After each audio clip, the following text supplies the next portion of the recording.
하나님 말씀 나누겠습니다. 오늘 말씀 제목은 아들로 여겨주시는 은혜입니다. 히브리서 2장 5절에서 10절까지 말씀 공독하도록 하겠습니다. 같이 읽겠습니다. 시작. 하나님이 우리가 말하는 바 장차 올 세상을 천사들에게 복종하게 하심이 아니니라.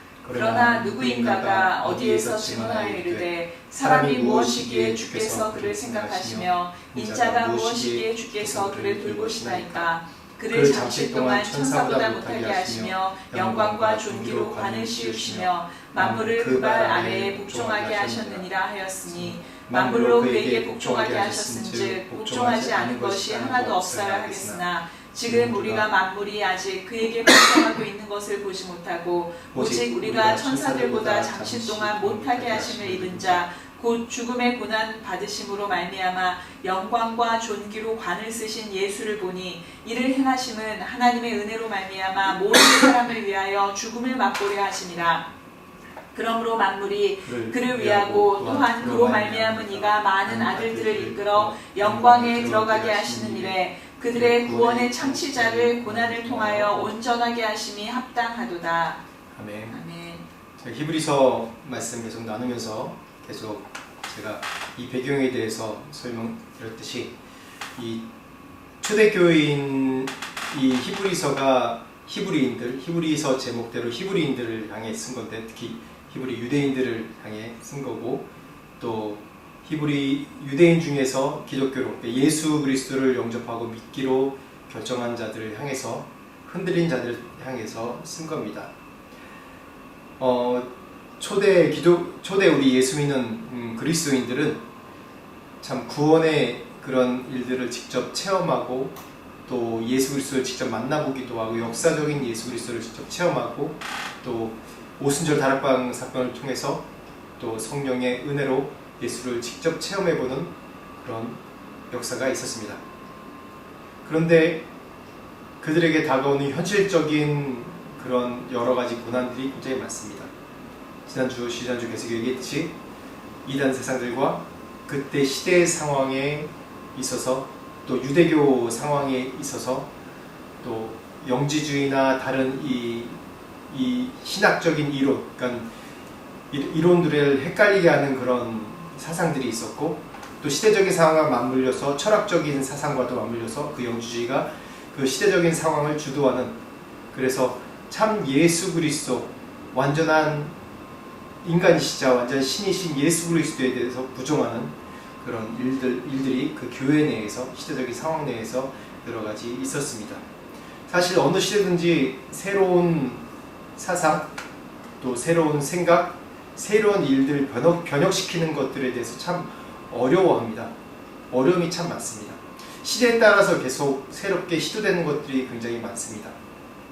옛날에 아날로그 시대에서 디지털 시대로 옮겨갈 때도 참 어려웠는데 그 디지털 시대에서 더 진보한 또 이 스마트폰 또 인터넷 그런 시대로 옮겨가는 게 또 여러 가지 아픔과 어려움을 겪으면서 그런 일들이 일어나고 있습니다. 실제로 지금도 뭐 스마트폰이나 이런 인터넷이 우리가 모두가 일상적으로 사용하는 것이지만 이것조차도 아직도 사용할지 모르는 분들이 꽤 있습니다.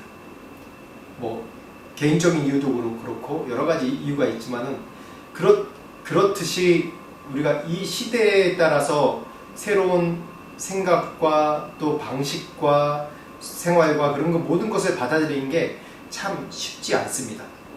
그런데 오늘 이 히브리서 말씀을 통해서 예수님이 2000년에 오셨을 때도 정말 굉장한 큰 인류 역사상의 가장 큰 중요한 변곡점입니다.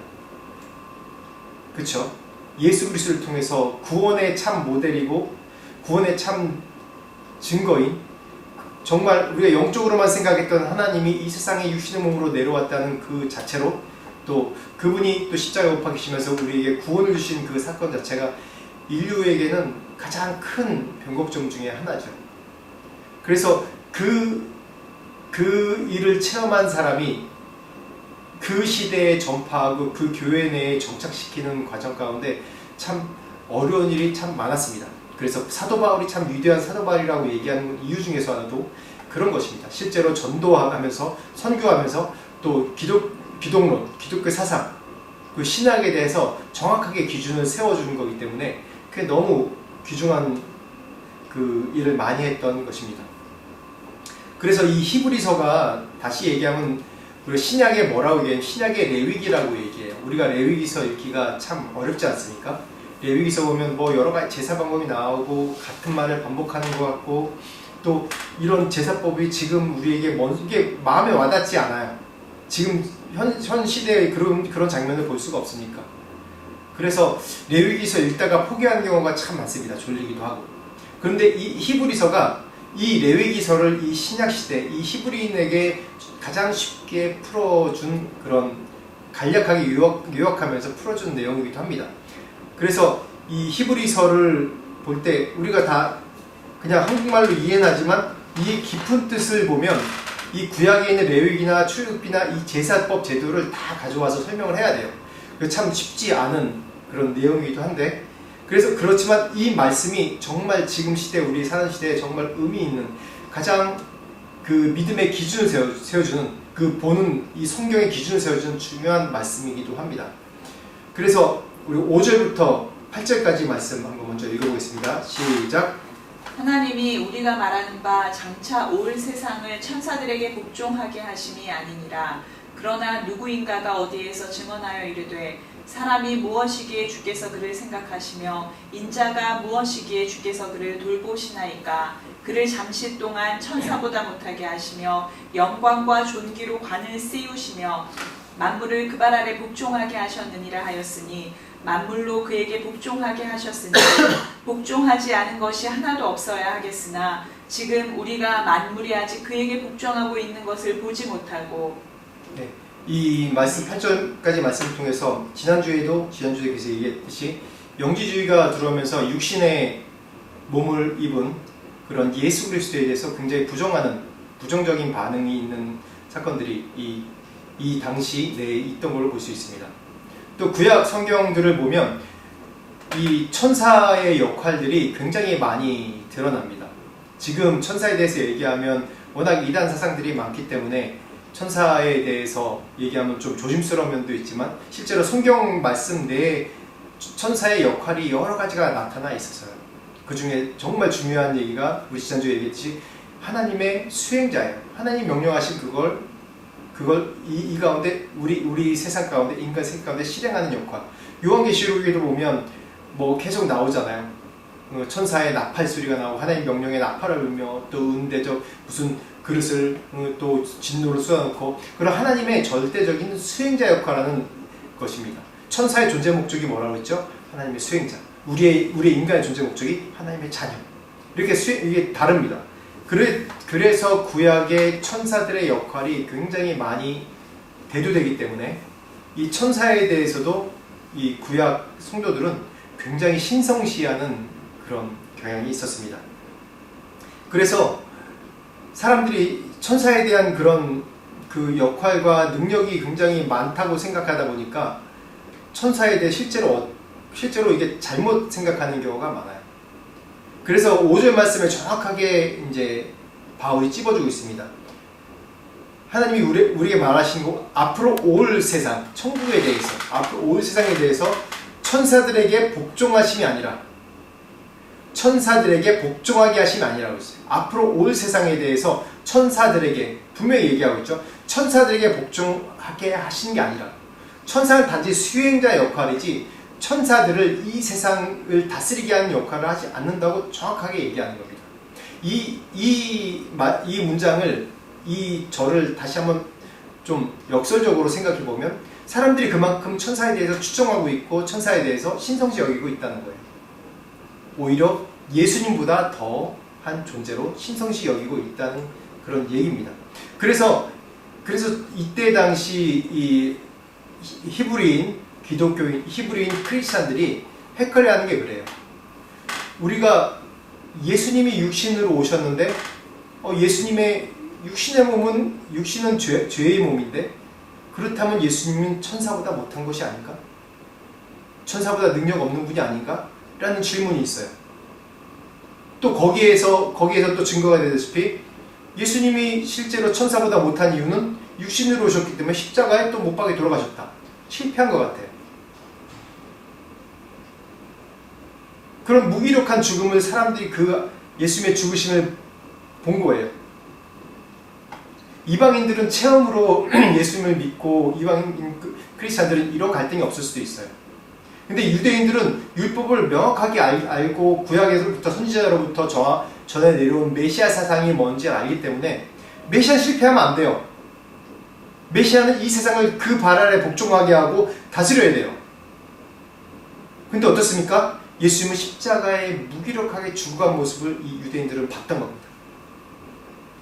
그래서 이 유대인들은 첫 번째로 천사보다 못한 존재 아닌가? 두 번째로 이 예수님은 십자가에 실패하신, 그래 육신의 몸을 입었기 때문에 실패했어 라는 갈등이 있는 거예요. 그리고 당시 생활상을 보면 어때요? 메시아가 실패했으니까 메시아가 이 세상을 이 메시아의 발 아래 복종시켜야 되는데 전혀 그런 일이 일어나지 않고 오히려 로마의 황제가 모든 심판과 모든 세상의 그런 일들을 자기 발 아래 복종시키는 것 같아요. 자신들이 메시아 사상이 있고 자신들이 살아계신 하나님을 믿고 있는다고 함에도 불구하고 현실은 늘 로마로부터 박해당하고 로마로부터 고난당하는 그런 입장에 있는 현실을 보는 겁니다. 이런 생각을 가진 이 유대인, 히브리인 그리스도인들이 어떤 생각을 갖겠습니까? 참 절망적인 질문이죠. 현실은 그렇지 않아요. 현실은 예수님이 이 땅에 오셨고 메시아고 그렇다 하지만 현실의 생활은 전혀 이 유대인 그리스도인, 히브리인 그리스도인이 아는 것처럼 메시아적인 사상이 아닌 거예요. 전혀 반대 상황, 아무 변화도 일어나지 않은 것 같은 그런 갈등 속에, 그런 핍박과 박해 속에 내가 다시 유대교로 돌아가야 되나? 라는 그런 심한 내적 갈등이 있는 상황입니다. 9절 말씀, 10절 말씀 보겠습니다. 시작. 오직 우리가 천사들보다 잠시 동안 못하게 하심을 입은 자 곧 죽음의 고난받으심으로 말미암아 영광과 존귀로 관을 쓰신 예수를 보니 이를 행하심은 하나님의 은혜로 말미암아 모든 사람을 위하여 죽음을 맛보려 하심이라. 그러므로 만물이 그를 위하고 또한 그로 말미암은 이가 많은 아들들을 이끌어 영광에 들어가게 하시는 일에 그들의 구원의 창시자를 고난을 통하여 온전하게 하심이 합당하도다. 여기서 지난주에 제가 말씀 나눴나요? 천사들보다 잠시 못하게 하심은 이라고 얘기했습니다. 이 말씀이 시편 88편에도 나오는데, 이게 천사들보다 잠시 못하게 하심을 입은 자의 죽음의 고난을 받으심으로, 이건 다 이유가 있어요. 육체의 몸을 입었기 때문에 천사보다 잠깐 못한 것 같이 보여줄 수 있어요. 지금 우리가 이 땅에 살고 있으면서 예수님과 같이 우리도 인간의 몸이기 때문에 천사들보다 잠시 동안 우리가 못하게 여김받을 수 있어요. 그렇지만 예수 그리스도가 그런 이유가 있습니다. 이 성경에 보면 이게 천사들이라고 나타나 있고 또 그 전 말씀 보면 또 하나님이라고 번역된 것이 있는데, 그래요. 하나님의 같은 유격이고 삼위일체 하나님이지만은 성부 성자 성령 하나님이죠. 같은 유격이지만은 잠시 동안 육체의 몸을 입어서 그런 그 하나님보다 잠시 못한 것 같지만 같은 유격의 같은 그런 하나님이십니다. 그래서 여기서 10절에 뭐라고 표현됐냐면 정말 중요한 단어입니다. 구원의 창시자라고 얘기하고 있어요. 구원의 창시자. 우리가 예수께서 육신의 몸을 입어서 죽음의 고난을 받으시면서 그걸 통해서 우리 사람들을 위하여 죽음을 당하시는 것. 그래서 그렇게 하신 이유가 뭐냐면 많은 아들들을 이끌어 영광에 들어가게 하신 일에, 즉 우리들 인간들을, 우리 죄악된 인간들을 구원으로 이끄시기 위한 뭐라고요? 구원의 창시자라고 얘기했습니다. 헬라어로 아르케고스라고 나오는데, 아르케 그러면 첫 시작, 첫 번째 그런 얘기입니다. 그래서 여기서 창시자라고 번역되어 있는 거예요. 개척자라고도 얘기할 수 있죠. 그래서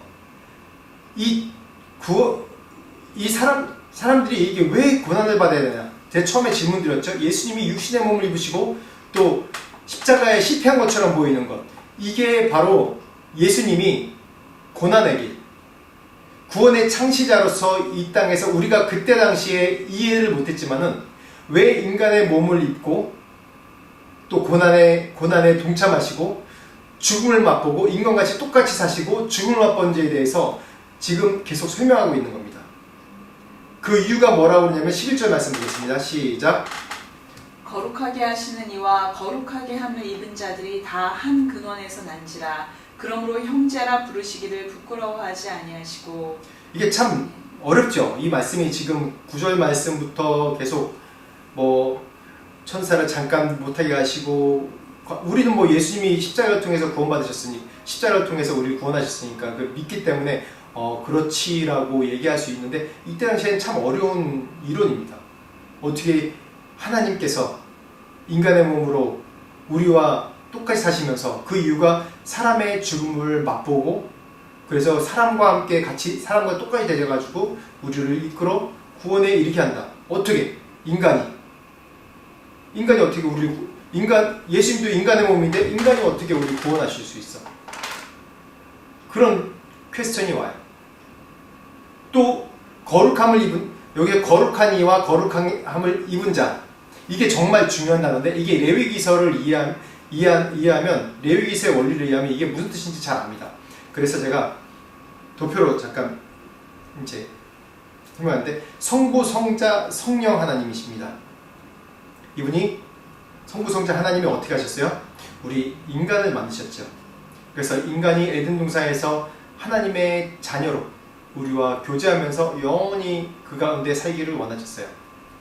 그러면서 어떠한 일이 일어나냐?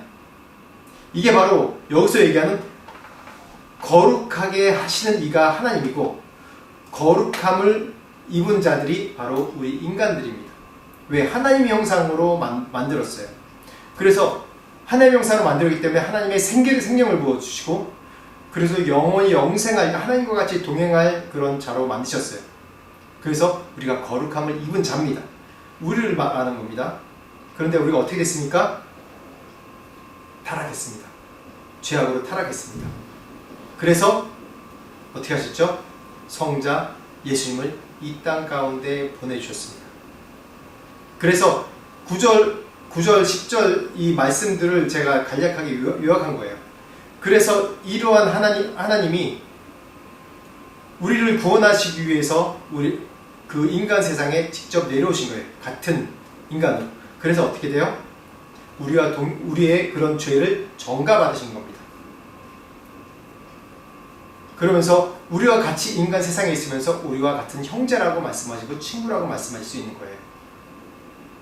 이런 일들이 어떻게 해서 우리가 설명될 수 있는지 구약을 잠깐 보면, 구약에서 레위기에서 정말 중요한 사상이 뭐냐면 거룩, 정결, 부정이에요.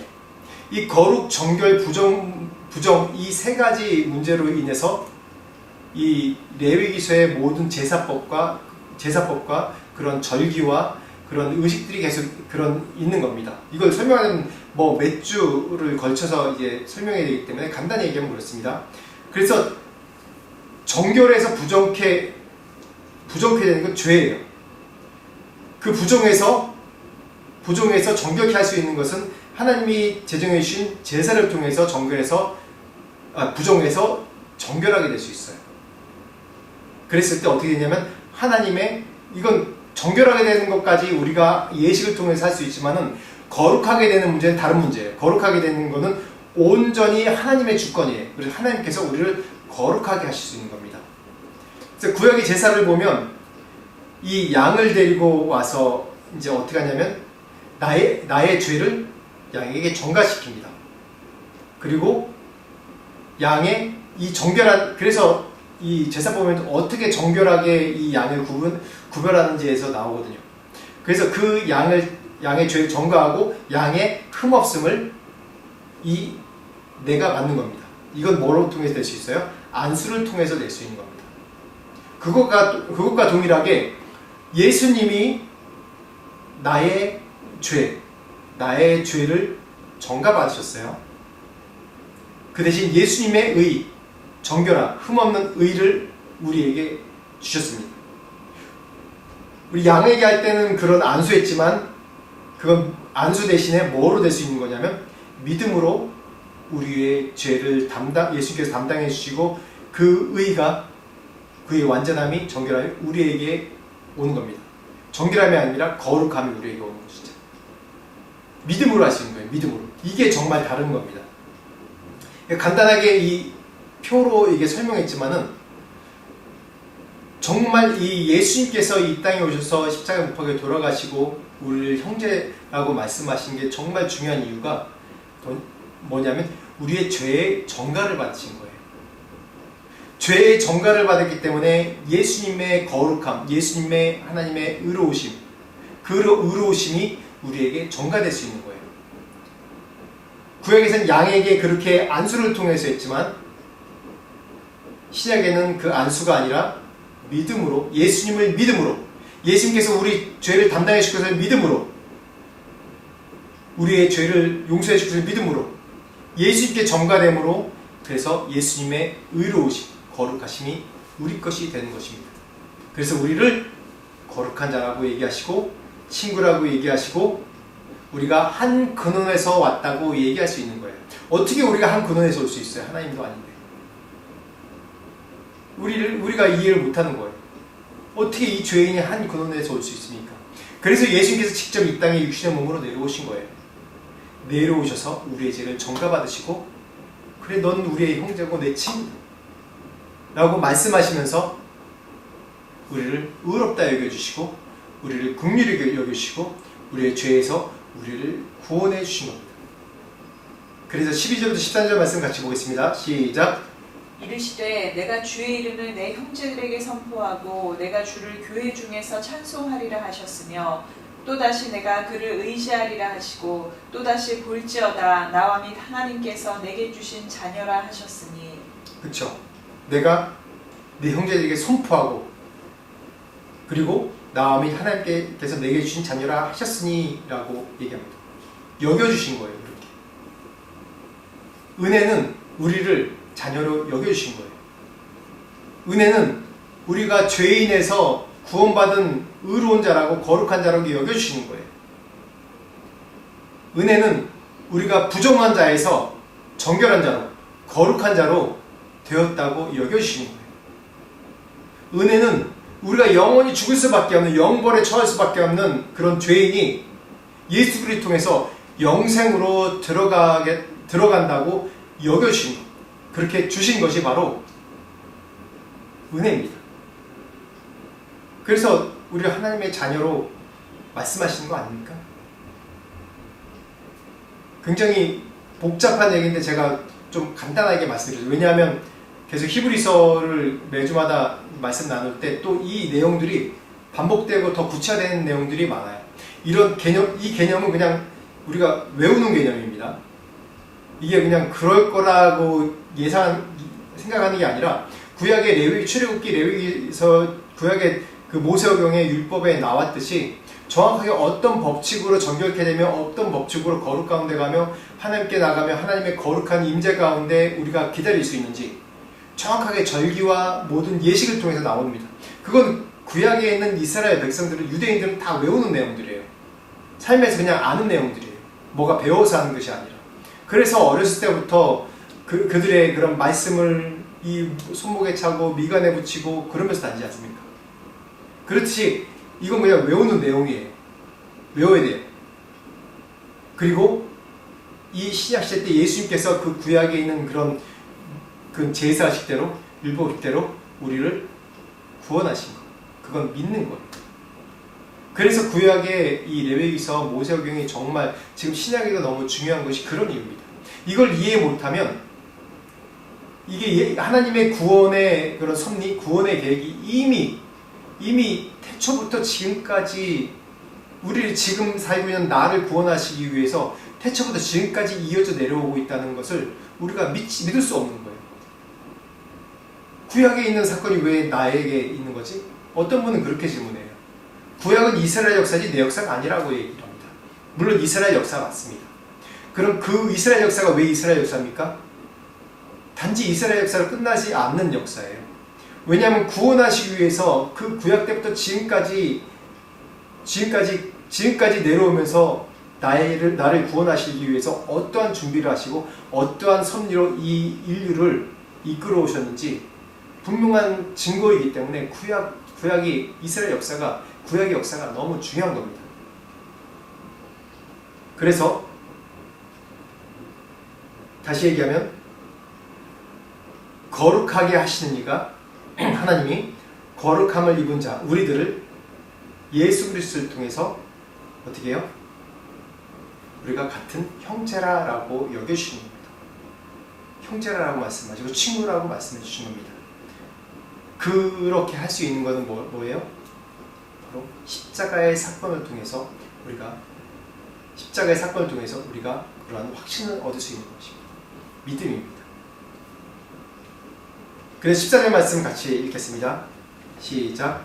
자녀들은 혈과 육에 속하였음에 그도 또한 같은 모양으로 혈과 육을 함께 지니심은 죽음을 통하여 죽음의 세력을 잡은 자 곧 마귀를 멸하시며.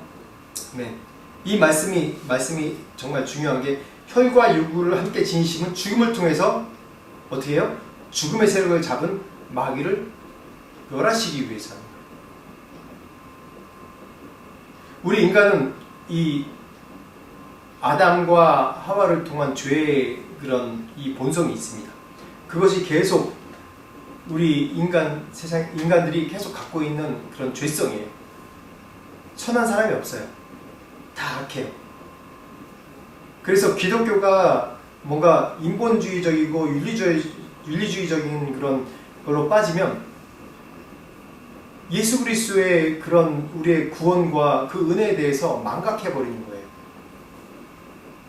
성선설과 성악설이 있습니다. 그 현대사회 사람들은 인본주의가 점점 팽배하고 점점 뜨기 때문에 사람들이 선하다는 것을 믿으려고 해요.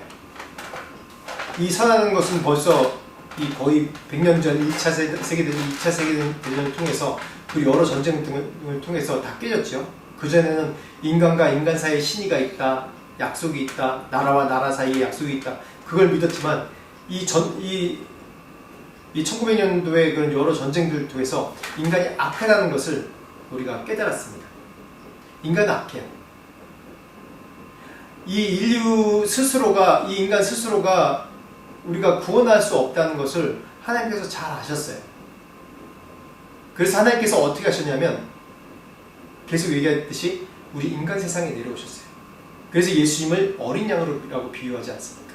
흠 없는 인간, 아무 죄악 없는 인간으로 동정녀 마리아를 통해서 나신 겁니다. 그래서 어떻게 돼요? 구약에서 보면 이 정결한 것이 부족히 된 게 뭐냐 하면 부정한 것을 만지면 정결한 것이 부족해 되는 거예요. 그 예 중에 하나가 시체를 만지면 부족해 되고, 그 시체가 뭐냐면 죽음의 상징인 거예요. 그래서 시체를 만지자는 또 영문 밖으로 나갔다가 언제 와서 정결의 의식을 해서 다시 또 영내로 들어오는 그런 과정을 겪어야 돼요. 그런 것들이 뭐냐면 죄와, 그러니까 부정과 정결함에 대해서 구별하려고 하는 거거든요. 근데 예수님께서 실제로 이 땅에 오실 때 정결한 몸으로 흠없음으로 오셨어요. 그래서 어떻게 했냐면 우리 인간의 죄를 담당하실 수 있는 어린 양이 될 수 있는 겁니다. 그래서 우리의 죄를 모든 것을 담당하셔서 십자가에 돌아가신 겁니다. 그래서 15절 16절 말씀 보겠습니다. 시작. 또 죽기를 무서워함으로 한평생 매어 종노릇하는 모든 자들을 놓아주려 하심이니 이는 확실히 천사들을 붙들어 주려 하심이 아니요 오직 아브라함의 자손을 붙들어 주려 하심이라. 네. 다시 한번 이 부정함과 정결함을 통해서 이 예수님께서 흠 없는 어린 양에 대해서 이 땅에 오셔서 우리의 죄를 전가받고 어떻게 되셨어요? 십자가에 돌아가셨습니다. 그 이유가 뭐냐면 천사를 위한 것이 아니라 이게 5절 말씀을 다시 확실하게 얘기하는 거예요. 천사를 위한 장차 온 세상을 만드는 것이 아니라고 얘기하듯이 이렇게 예수님께서 십자가에 돌아가시고 인간의 몸을 오신 것이 천사를 붙들어 주시면 아니요 누구죠? 우리를 붙들어 주시기 위해서죠. 만약에 예수님이 영적인 존재로 천사같이 영적인 존재로 왔다 갔다 하시면서 그런 구원의 일을 이룬다면 천사를 위한 것도 될 수 있지만 인간의 몸을 입고 이 온갖 순환과 어려움을 당하신 그런 일들은 뭐냐면 우리를 위해서, 우리를 구원하시기 위해서 이 땅에 오신 것이라고 분명히 강조하고 있습니다. 그래서 17절, 18절 중요한 또 단어가 나옵니다. 시작. 그러므로 그가 범사에 형제들과 같이 되심이 마땅하도다. 이는 하나님의 일에 자비하고 신실한 대제사장이 되어 백성의 죄를 속량하려 하심이라. 그가 시험을 받아 고난을 당하셨은즉 시험 받는 자들을 능히 도우실 수 있느니라. 네, 여기서 중요한 단어가 바로 신실한 대제사장이 되어 히브리서에 이렇게 나옵니다. 예수님은 대제사장이다라는 단어가 나와요. 대제사장이 1년에 한 번 이 성소에 들어가서 온 백성들의 죄를 대신하여서 사하는 의식이 있습니다. 사함받는 의식이 있습니다. 그걸 통해서 우리가 죄의 사함을 받았다. 1년에 한 번 들어갈 수 있어요. 성소에. 그래서 하나님의 임재하심을 통해서 죄의 사함을 받습니다. 근데 이 대제사장도 제가 말씀 나눴지만 대제사장도 흠이 있어요. 흠이 있기 때문에 어떻게 하냐면 자기 죄를 먼저 회개하는, 자기 죄를 정결케 하는 의식을 한 후에 그 다음에 성소를 들어갈 수 있어요. 근데 예수님은 아니에요. 흠 없으신 분이에요. 예수님은 완벽하신 분이고 흠 없는 분이고, 그래서 그전에는 대제사장을 통해서 뭔가 하나님의 응답을 기다려야 됐지만 이제는 아니에요. 예수님을 통해서 다이렉트로, 예수님을 통해서 어떠한 대제사장을 거치지 않고 예수님을 통해서 우리가 죄를 용서함 받을 수 있는 그런 중요한 것입니다. 이 유대인들이 이해할 수 있는 정말 가장 중요한 의식이 대속죄일인데, 이 대속죄일의 그런 긴장감과 우리의 죄를 1년 죄를 속죄받을 수 있나 하는 그런 긴장감과 그런 성대한 의식 가운데 그게 그려지거든요. 근데 이게 바로 대제사장이 예수 그리스도 통해서 성소의 휘장이 찢어진 것처럼 우리가 직접 우리가 예수님을 통해서 믿음으로 우리의 죄의 사함을 받을 수 있는 큰 은혜가 있다는 것입니다. 그러면서 뭐라고 얘기하냐면, 다시 한번 강조해요. 그가 시험을 받은 이유는 바로 시험을 받는 자들, 우리를 도우시기 위해서 그렇게 하셨다는 것이에요. 그래서 성육신하신 인간 예수님에 대해서 다시 한번 강조하고 있습니다. 예수님이 우리 가운데 인간의 몸으로 오신 이유는 우리의 절망, 슬픔, 자라면서, 예수께서 이 땅에서 자라면서 우리가 겪을 수 있는 모든 걸 다 겪었지 않습니까? 죽음의 그런 큰 고난과 조롱과 비웃음과 아픔, 그런 모든 것을 겪지 않습니까? 그리고 공생의 3년의 기간 동안 하신 여러 가지 기적 중에 하나가 죽음에서 부활케 하시는 그런 일도 또 기적을 베푸셨고, 또 인간의 배고픔도 하시고, 인간의 이 병으로 통해서 이 연약해져 있는 육신과 영혼이 연약해져 있는 것을 아시고, 인간의 유혹당하고 죄에 유혹당하고 죄에 빠져서 허덕이는 그런 인간의 아픔을 아셔서 구원하시고, 그런 모든 일의 기적의 일들이 인간의 그런 어려움을 다 체휼하신다는 거예요. 경험을 통해서 다 아신다는 거예요. 그래서 우리의 연약함을 정말 긍휼히 여기시고 같이 눈물을 흘리신 분이 예수님 아닙니까? 그분이 하나님이십니다. 그분이 하나님이십니다. 그래서 이 땅에서 어떻게 우리가 영생을 준비하는 삶, 영생을 소유하는 삶, 천국의 삶을 살지에 대해서 다 하나하나 증거로 다 보여주셨어요. 그게 사복음서 내용입니다. 우리 가운데, 제가 지난주에도 얘기했듯이 우리 가운데 가장 소중히 여긴 것이 무엇입니까? 우리가 이 예수님의 그런 구원이 얼마나 가치 있고 값싸지 않고 가치 있는 것인지 놓친 경우가 많아요. 왜? 지금 편하게 사는 세상이 되었고, 또 역사상 있지 않은 그런 아주 찬란한 발전한 그런 사회가 되었습니다. 그렇기 때문에 이렇게 이루어오는 것이 다 우리 인간이 노력해서 인간의 승리라고 얘기하고 있습니다. 그래서 스스로 칭송을 하죠. 예수님은 더 저 밖으로 밀려나고 있어요. 그리고 내가 잘된 것도 내 힘으로 잘된 것 같고 내가 노력해서 잘된 것 같고, 그렇기 때문에 우리가 교회 내에서도 늘 조심할 게 내가 중심이 되는 삶인지 하나님이 중심이 되는 삶인지, 그게 정말 중요합니다. 성공한 사람들은 다 그게 자기가 잘 돼서 잘나서 된 줄 알아요. 근데 그 중에서 간혹 가다가 왜 이렇게 잘된 것이, 이렇게 우연의 일들을 통해서 내가 이렇게 잘된 것이 그게 왜일까라는 의문을 갖는 사람들이 많아요. 그래도 그런 사람들은 다행인 거예요. 이것이 자기에게서 온 것이 아니라는 걸 알기 때문에, 인지는 하고 있기 때문에. 여러분, 이렇게 풍성한 시대에 살면서 우리가 무엇을 위해 살아가야 되고 우리가 어떠한 자세로 살아가야 됩니까? 우리의 가장 우선순위, 가장 중요한 것이 구원입니다. 그래서 천국 가는 거예요. 그래서 예수 그리스도를 믿는 것이 윤리적으로 믿는 것이 아니라 믿음으로 구원받는 사실을 우리가 잘 기억해야 됩니다. 내 성공보다 내가 이 모든 것이 하나님의 영광을 위해서 된 것이라는 것을 다시 한번 내 안에, 내 생활 가운데 적용하면서 믿음으로 살아가시길 다시 한번 축원합니다. 기도하겠습니다. 하나님 감사합니다. 예수 그리스도께서 이 땅에 오셔서 우리 인간의 몸으로 또는 우리의 모든 죄를 담당하시고, 그래서 우리가 믿음으로 말미암아 구원받을 수 있는 구원의 길을 열어주셔서 감사합니다. 하나님, 이 땅에 살면서 우리가 풍성한 삶을 살고 있기 때문에 우리가 구원받아 예수 그리스도의 십자가의 보혈의 피로 구원받아 천국의 삶을 구하는 것보다 이 땅에서 잘 되고 잘 먹고 잘 살기를 구하는 그런 내 가치관이 있는 것을 다시 한번 고백합니다. 하나님 용서하시고 우리가 예수 그리스도를 잡고 끝까지 영생의 구원을 소망하는, 보이지 않는 그런 천국을 소망하는 저희 모든 믿음의 식구들이 될 수 있도록 축복하여 주시옵소서.